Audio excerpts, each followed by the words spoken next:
When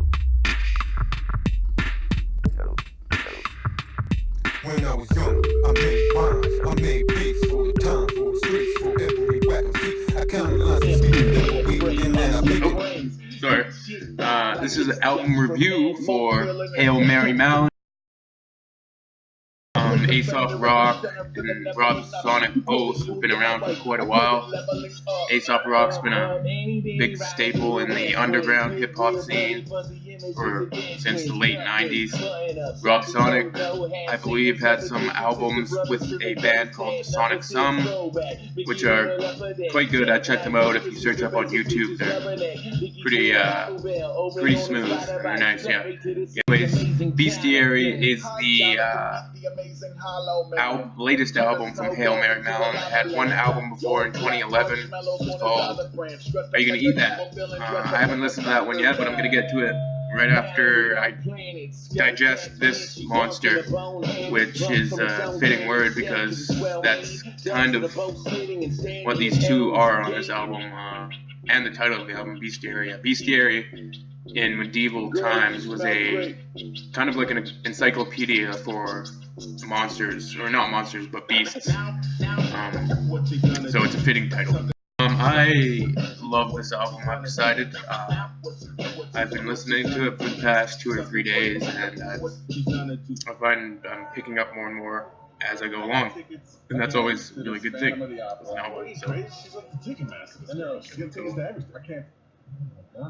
What's wrong? I closed on the bowling alley. The bowling alley? Hospital?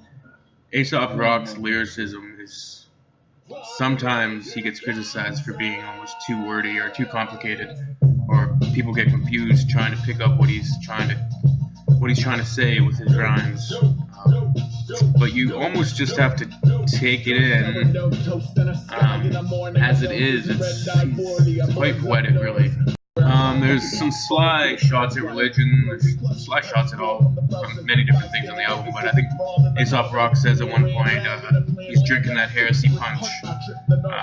Captain Beefheart reference on this album. Flows are definitely on point. That's one thing that's definite with this album. The flows are right on time. MCA would like that. There's a funny little skit throughout the entire album.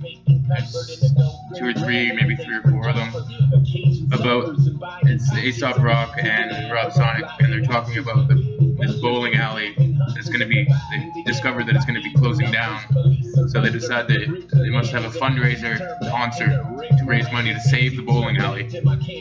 There's a twist ending kind of type of thing at the end concerning the bowling alley, but I won't spoil that for you. From Aesop Rock, treading water in a dying industry.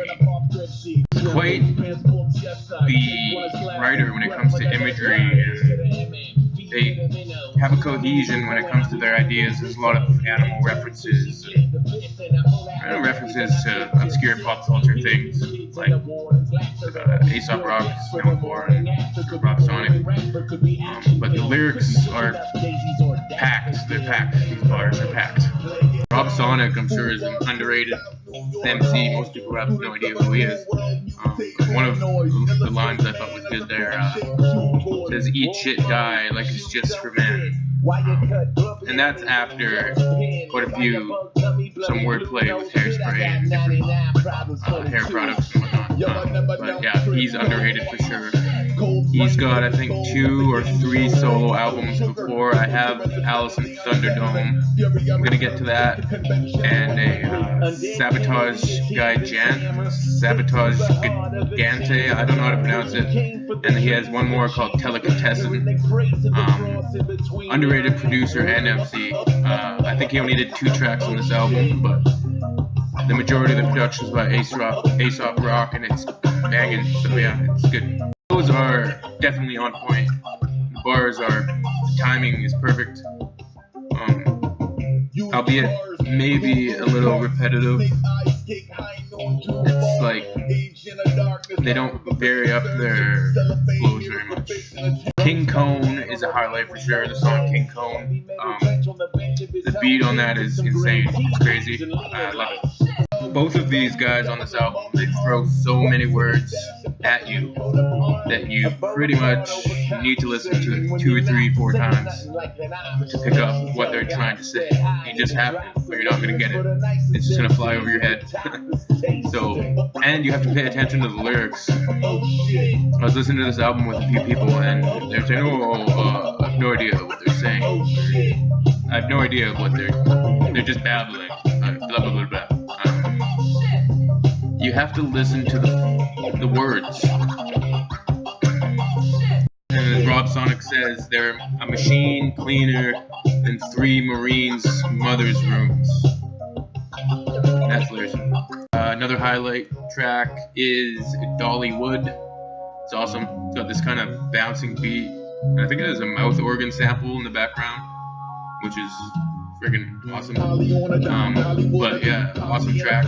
Another really good track is Whales, which is all about the absurdity of our extravagances. Not the absurdity of the extravagance of people with money, and mentions of 737s filled with women and cigars, and mansions filled with boats, or mansions filled with cars, and yards filled with boats. And you're not going to be using a boat that's in a yard, so it's just kind of mocking the extravagance of the rich, or just materialism. Not necessarily the rich, just materialistic bullcrap. It's a funny track. 2-ton carved angels out of ice, alligator sailboats,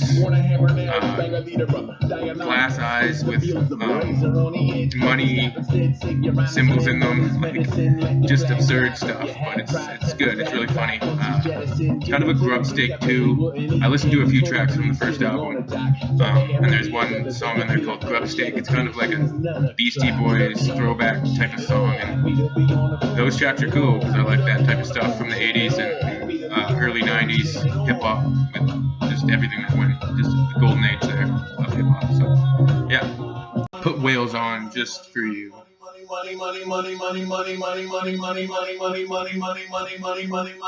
Motherfucker.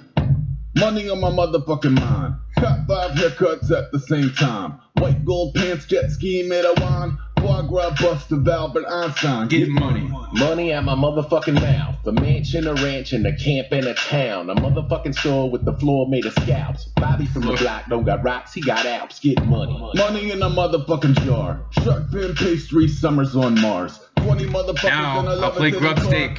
See the comparison. Full of women and cigars. Get money. Money in a motherfucking pot. A castle full of cars and a yard full of yachts. A leopard with a mink and an arm full of clocks. All hand wound every day by a spot. Get money.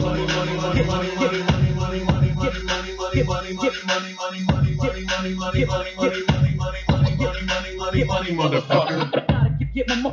Grubstake.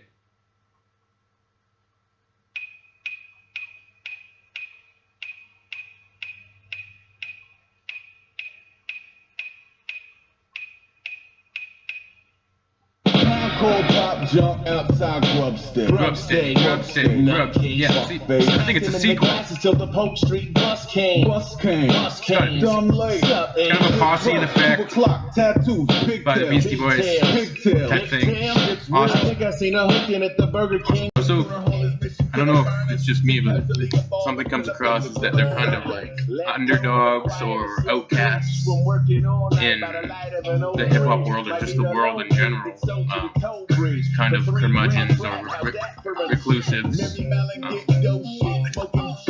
Social outcasts. I don't know the word, the perfect way to label them, but I found that came across, and I like to cheer for an underdog. Who doesn't?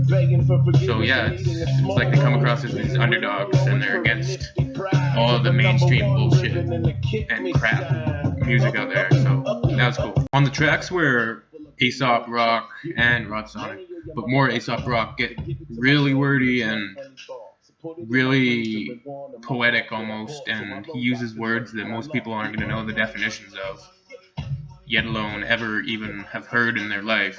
So, which is impressive. It's when you hear it, it's like, wow, that's crazy. That guy is a serious talent for putting together words in insane combinations and words that most people don't know.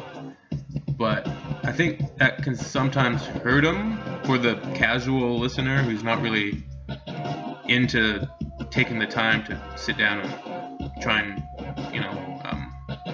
to try and digest what he's trying to say with his lyrics, or even go onto Rap Genius or whatever and actually read the lyrics. But it's like they even say at certain points on the album, I think, that they're super weird in one of the hooks, and they have heavy heads and just all this kind of social outcast weirdiness. But obviously they're not social outcasts. They're making some friggin' awesome hip hop and great album. I'd give it a solid 8 out of 10. Solid 8 out of 10. I'm going to go back and listen to Are You Going to Eat That, their first album, and I'll do a review for that one too. So hope you enjoyed. Go give this a listen. If you like it, buy it. If you don't, that's why they post it.